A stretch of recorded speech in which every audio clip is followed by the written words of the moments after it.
A Terra plana eu não engoli muito, mas a gravidade eu tô começando a achar que não existe. Porque aqui o centro de gravidade, eu falei, isso aí não tá ligado, velho. Que centro de gravidade que nada. Que otário. Tudo tem a ver com termodinâmica e energia. Então, no caso, eu vim tomando água de pilha e levantou a minha energia, fiquei mais forte sobre a não gravidade. É isso, Jaba, é isso. Entendi. É isso, Jaba! Isso. Veja bem, outro exemplo muito interessante sobre isso. Nuvem. As nuvens pesam toneladas, elas podem chegar a pesar 500 toneladas, nuvens Certo. carregadas de chuva. Certo. Elas sobem numa altitude aí de cerca de 10, 12 quilômetros. Ora, se a lei da gravidade fosse verídica, se realmente tivesse um centro de massa que puxa essa massa para o... Aliás, se tivesse uma força que puxasse toda a massa para o centro da Terra, as nuvens deveriam estar aqui embaixo, uma vez que elas são gigantescamente pesadas. Por que elas sobem? O que é nuvem, para começo de conversa? Vocês sabem o que é nuvem? É um gás. Não. É uma água... Quase. Um H2O em formato... Em forma de vapor, sei lá. Errado. É água líquida. Água líquida? Líquida. É líquido, não é vapor. Tá vendo essa água aqui? Aqui tem água aqui dentro desse copo. Nuvem é essa água aqui, só que ela recebe energia, são pequenas gotículas Elas de se separam. água que sobem ao serem energizadas Mas pela radiação do essas Sol. gotículas tão separadas assim, não perdem a densidade e o peso? Não, porque quando elas recebem energia aqui no Sol e elas sobem, isso aí é o ciclo hidrológico, inclusive. Sim. Quando elas recebem essa energia do Sol e sobem, elas vão subindo porque estão energizadas e através das pontes de hidrogênio, essa água se conecta. Ela fica É pesada assim e que ela cai. vai se conectando e vai ganhando cada vez mais peso. E aí ela sobe energizada, formam esses temporais. E lá em cima existe uma zona de baixa pressão na nuvem. Existe um diferencial de pressão do lado de baixo da nuvem e do lado de cima. Quando a água cai, se precipita, é porque o diferencial de pressão que estava sustentando essa nuvem lá no alto é modificado. É assim que a chuva cai. Inclusive, é muito pior quando você para pensar em granizo. Granizo são pedaços de gelo que estão voando lá em cima.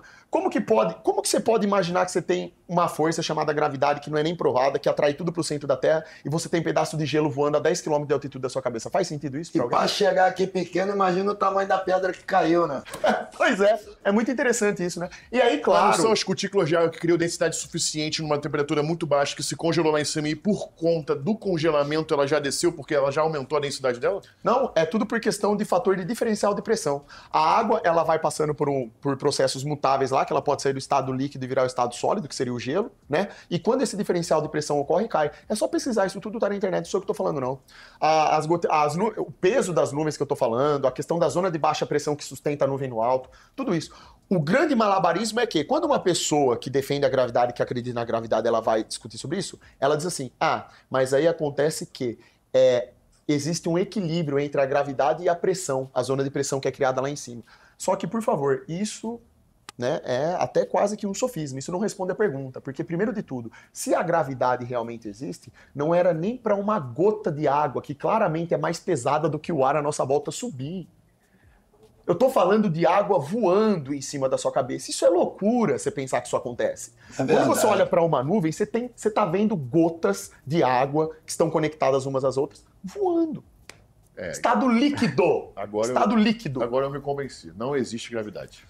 Esse assunto ele é muito interessante. De novo aqui, ó. Se eu cometi algum erro aqui, alguma explicação, que não estou falando, estamos disponíveis. Essas ideias que eu estou transmitindo aqui são coisas que eu estou pesquisando. A minha ideia disso é tudo de trazer informações e uma discussão saudável. Minha proposta é justamente essa. É que, se caso esteja errado essa tese, que seja refutada imediatamente. Estamos esperando isso. Lá no canal do André, como eu falei, não temos apenas palavras jogadas ao vento, certo? Eu aprendo com várias pessoas, tem topógrafos que estão do nosso lado, inclusive que ajudam a desenvolver cálculos sobre todas essas coisas. Todo o material tá lá, né? Então, assim, quem quiser discutir sobre isso, estamos abertos aí. A gente está em busca da verdade. Então, é um conhecimento que eu estou trazendo para vocês aqui, não é um conhecimento novo, é uma coisa que acontece desde que o mundo é mundo. A termodinâmica está aí, você pode fazer teste, você pode mensurar, você pode reproduzir na sua casa. O experimento do CO2 que eu falei aqui, você pode fazer na sua casa, de resfriar ou aquecê-lo. Você tem diversos exemplos. Não, mas isso daí eu sempre pensei assim, eu falei, cara, se a gravidade existisse, esse avião de 15 mil toneladas não estava voando. Pois é, como que um avião voa? O que ele precisa para voar? Vamos ver, em base a tudo que eu falei aqui agora, como que a matéria faz para se movimentar segundo essa tese que eu estou discorrendo aqui? O que você acha? A energia escala ele. Pronto, você falou tudo. Por que ele precisa de um motor? Por que ele precisa queimar combustível? Para ganhar propulsão. O avião sem motor não vai voar, sem combustível ele não vai voar. Aliás, não é nem sem motor, sem combustível, ele não vai voar.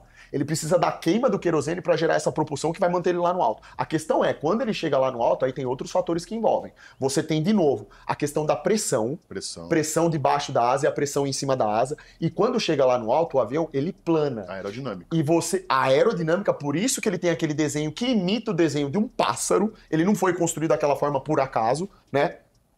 Então você tem a aerodinâmica, você tem a diferença de pressão e você tem o fator energia, que é o motor criando a combustão, empurrando ele lá pro alto, né? Porque ele é muito pesado.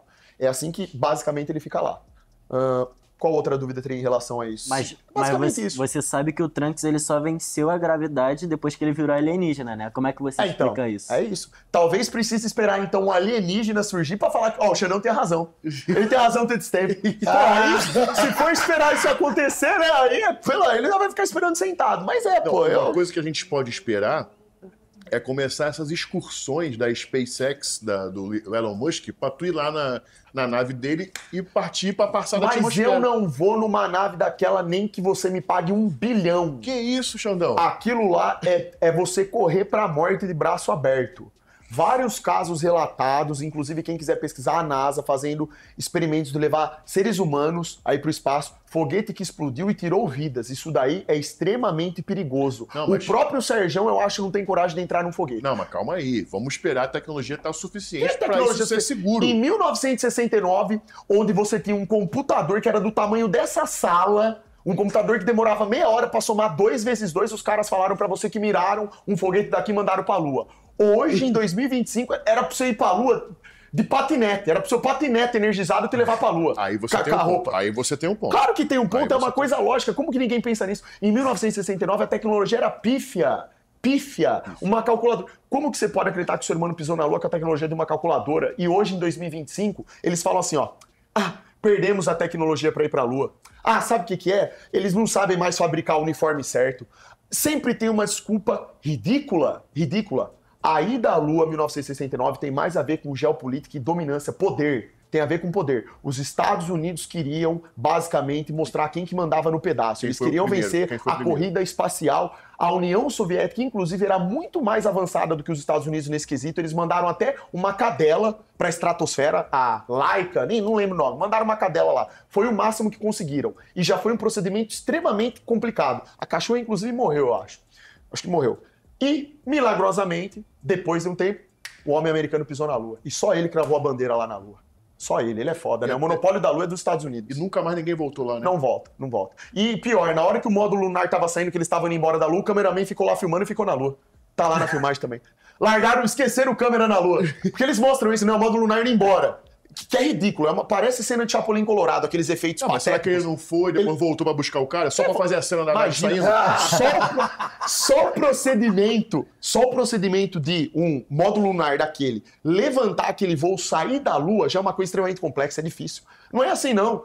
Vamos ligar a máquina, a gente sobe, se a gente quiser, a gente desce. Isso aí eu não vou... Já foi um milagre os caras terem conseguido sair de lá, supostamente sair de lá. É o que eu tô falando. Isso aí é um assunto... Não, mas daqui a pouco a gente vai ter tecnologia suficiente para fazer uma excursão pra Lua, que o Elon Musk tá prometendo. Vai ser R$1 milhão o bilhete pra ir. Estão à vontade. Vamos começar hoje a vaquinha pro Super Xandão e ir no SpaceX para a Lua. Super Xandão pra Lua. O link da vaquinha vai estar aqui embaixo. Pra Lua eu não vou, de jeito nenhum. Até porque isso daí seria uma afronta contra o próprio Criador. Você falar que você vai dominar outros planetas, isso aí vai contra o que o Criador diz. O link da vaquinha tá aqui pra gente pagar a passagem de Super Xandão pra ir pra atmosfera. O que eu vou... Pra fora da atmosfera. O máximo que eu faço é live ao lançamento de foguete. Eu faço questão de filmar, mostrar que o foguete vai explodir e vou dar risada na cara de todo mundo. Comenta lá no Instagram do Elon Musk. Ou o foguete explode, ou cai no mar, ou eles cortam pro CGI. Não sou eu que tô falando, de novo, tá na internet pra qualquer um ver. O que mais tem é filmagem amadora do foguete explodindo, tem outra filmagem que mostra o foguete caindo no mar. Quando eles dizem que o foguete saiu pra fora, eles cortam pro CGI, é sempre o mesmo CGI porco que é mostrado. Quer dizer, eu não tô falando aqui Você já viu lá. Você já viu o maior salto livre do mundo? O do cara da Red Bull? É o cara que botou uma roupa de astronauta, subiu num balão... A 40 km de altitude, que mostrou o planeta do senhor caiu. Aquilo é ridículo. Uma pessoa que tem um mínimo ali de formação cerebral funcionando, ela entende que aquilo é ridículo. É CGI. Não é CGI, aquilo aconteceu de verdade. O problema é que o horizonte ali, a Terra foi distorcida. Não tem como um cara a 40 km de altitude, em relação ao raio da Terra, a medida matemática da Terra, não tem como um cara que está a 40 km de altitude mostrar uma Terra em forma de bolinha de gude, que nem ele mostrou aí, redonda daquela forma. Não era para ser aquela. Não era aquelas câmeras olho de peixe? Exatamente, é isso, é uma distorção. Tem outros vídeos que refutam isso claramente. Tem vídeos, de novo, amadores, os caras vai lá, ele pega uma câmera que não tem a lente grande angular, que é chamada, né, que é a olho de peixe. Essa lente, pra quem não sabe, ela distorce o horizonte, ela vem muito em câmeras que nem GoPro. Sim. O cara tá aqui na Terra tirando uma foto dele assim, você vai ver o horizonte curvo. Isso, é esse tipo de câmera. isso. Quando você deixa uma câmera plena, sem nenhum tipo de oscilação, sem nenhum tipo de distorção, e você solta ela pro espaço, isso tá no YouTube também. Tá? Tem vídeos aí de balões estratosféricos a 40, 50, 60 km de altitude, onde a câmera está mostrando o quê? O horizonte perfeitamente plano. Exatamente a mesma visão que você tem quando você vai no mar. Quando você chega no mar, você olha para a linha do horizonte. Tudo plano e nivelado. Quando você lança uma câmera em grandes altitudes e ela vai subindo, o que acontece? O horizonte ele vai se elevando junto com você. Coisa característica de um plano, né? Porque se a Terra fosse uma bola, o que deveria acontecer? Isso tudo é raciocínio lógico. Se a Terra fosse uma bola e eu estou ganhando altitude, eu deveria perder o horizonte. Porque supostamente tem uma curvatura ali acontecendo. Então, à medida que eu vou subindo, eu vou perdendo visão. Porque ela vai caindo. Se, no entanto, esse horizonte ele for plano, à medida que eu vou subindo, ele se eleva junto comigo. E se mantém sempre plano. Ele vai subindo, ele vai estar acompanhando. Entendeu? É exatamente o que acontece. Então tá aí. Aí é questão de você falar assim, Xandão, mas pô, uma filmagem mostra que é curva, a outra não. Pois bem, escolhe o que você acredita aí. Eu tô falando pra você os exemplos que você tem.